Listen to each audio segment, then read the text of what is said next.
I don't know if I'm gonna upload this. I'm not so sure now, but it's all because we're censored. We're being censored, so it's not safe to say anything we want to say. Wouldn't that be nice if we could just say anything we want to say? If we could just discuss anything we want to discuss. We can talk about statistics, the facts of statistics, the facts of biology. Could just talk about it. We could just talk about how I feel about certain people. I mentioned the gallerist lady. That's already, that can get me in big trouble. Alrighty, that will get me shot in the head for sure. So they'll call me you witch. No witch shall live, and we're gonna get all the witches, all. We're gonna exterminate them all, right? So we've already been through this. We've already been through this in 1600, the Inquisition. I don't know, for anyone who is young, who may not know about history, that was really, really scary in Europe, whole Europe, particularly in England. That was like, it was absolute insanity with the Inquisition. I researched this and it was awful. It was absolutely, I wonder how Queen Elizabeth felt about this. But even a queen, when she is so outnumbered, I think Queen Elizabeth was very intelligent and was eyeballing this with fear. But even if someone is a queen or a king or a legislator, like let's say in this case again, Donald Trump, I wonder if Donald Trump is actually the reincarnation of Queen Elizabeth. That's a possibility. It just came to me, and I have these kind of insights sometimes, it's like an energetic insight into who is the reincarnation of whom. And it's very interesting when these, I don't know if that's true, but it's very interesting when that pops up. So I think that's what he is. He is the reincarnation of Queen Elizabeth. So, and it's the same situation again, alone against the mob, You can be a legislator if the mob is against you, if the majority of people are going, or maybe not against the legislator, but going in a very specific and bad and wrong direction very fast. What is the legislator going to do about it, right? What can they do about this? They can't do very much, If they speak against it, they will be labeled witch. So, you know what they're labeling. You know what the new witch word is today. I don't need to tell you. You already know. So, it's a witch hunt. That's what it is. Full force. It's full force. And I feel really sorry for people who live in big cities, in large cities where there are riots, where they have to drive through, like they happen to have the wrong skin color. Oh my gosh. Oh my gosh. A car with people with the wrong skin color. They're witches. And they go after them with pitchforks. They see someone supporting Donald Trump. They go after them with pitchforks and knives. That's what they used to do during the Inquisition. The farmers would come with their pitchforks. And they will poke these pitchforks into people's behinds because they might be witches. So it's like, let's do a preemptive on everyone. They might be a witch, let's just get him. So, and that's exactly what's going on right now. And And I am very unsettled about this, to say the least.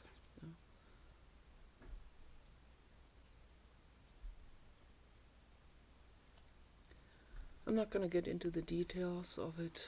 I'm an anti-natalist. I've always been a little bit on the verge, a little bit of a fence sitter between life and death. I've had 4 suicide attempts because I'm a sensitive person living in a very unsensitive world. The psychology, the mind states of the mob, of the populace body has not changed since 1600.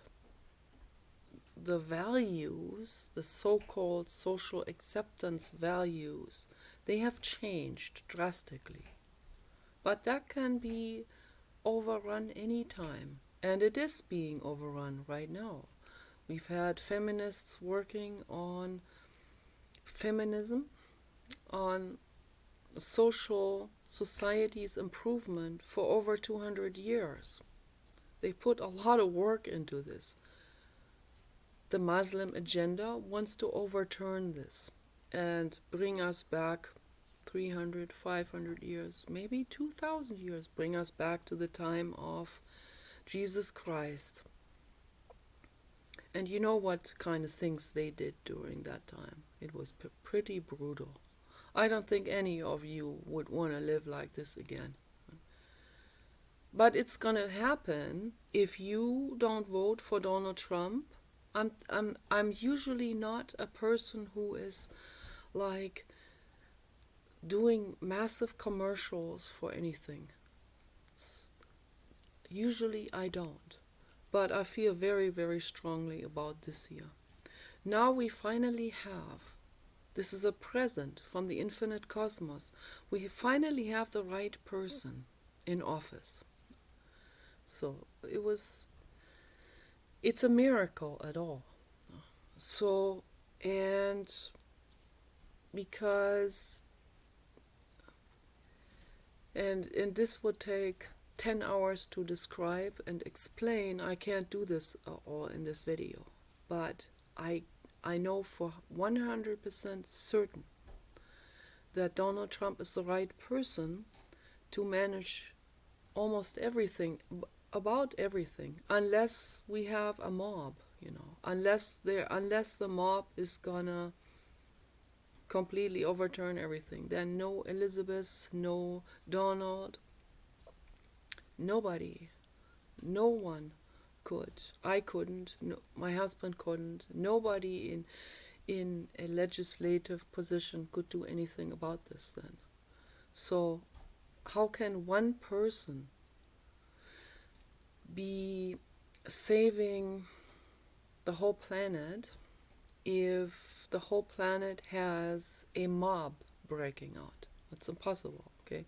The whole thing is orchestrated from the very top of the pyramid, from the Rothschild bankers, and the reason why they go through this lengths of even implanting a virus at the Wuhan wet market in China, which was actually designed in a biolab in New Mexico, in a bioweapon lab in New Mexico.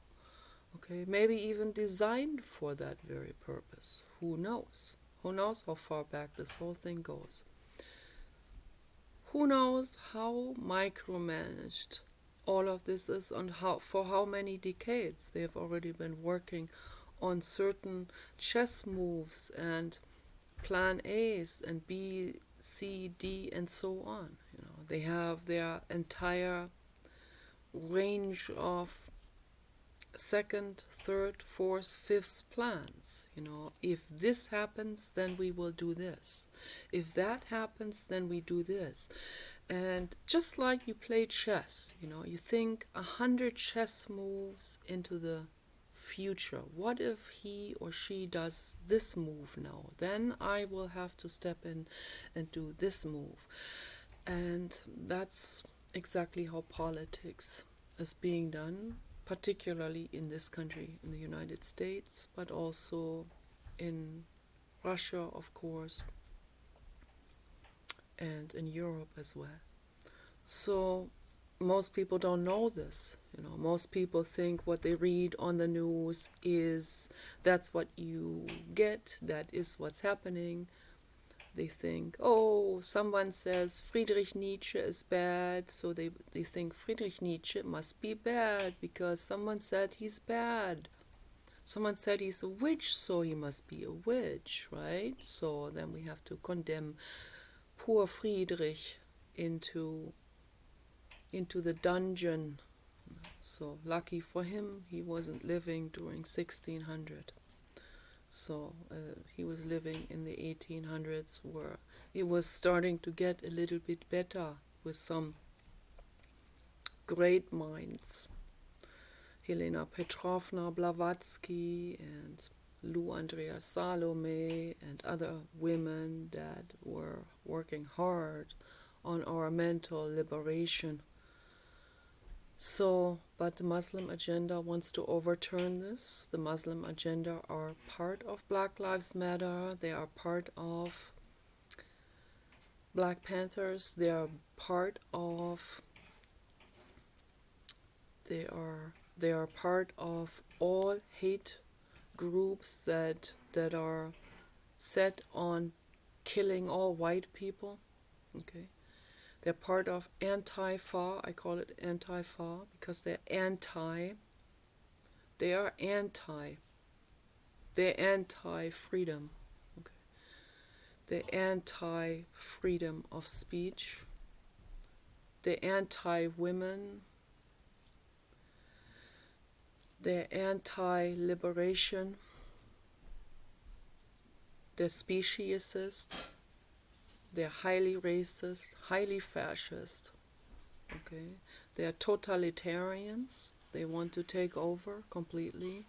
They'll chop all of your heads off, all of your different. If you don't have the same skin color, if you're not a little bit darker, then you get your light pigmented head chopped off with the guillotine. It's gonna happen. I don't know. I think people are not aware. I think a lot of people, they go like, oh, I want to be liked. Yeah, they need to be liked. Oh, I better, in order to be liked, I have to cave into that, right? No, that's wrong. Obviously. And that's the psychology that I always talk about in every video I make. This is a very, very controversial video, but someone has to say it. Someone has to talk about it. Someone needs to talk about it. You should not have to be ashamed about your skin color. They don't want to feel ashamed about their skin color, so they shouldn't be making other people ashamed about their skin color either. If we want to abolish that shame about skin color, then let's abolish the shame about skin color. I hope that makes a lot of sense. If we want freedom of speech, then let's allow freedom of speech. Okay? So I like the work by Professor Dr. Steven Pinker, talking about and petitioning for our freedom of speech. And I think this is fantastic, fantastic work. Okay? So let's make the world better. Forget about what other people think about you, or whether you're going to be part of that group or invited to the party. Stand up for stand up for love and peace and freedom of speech. Okay? You guys take care. Bye.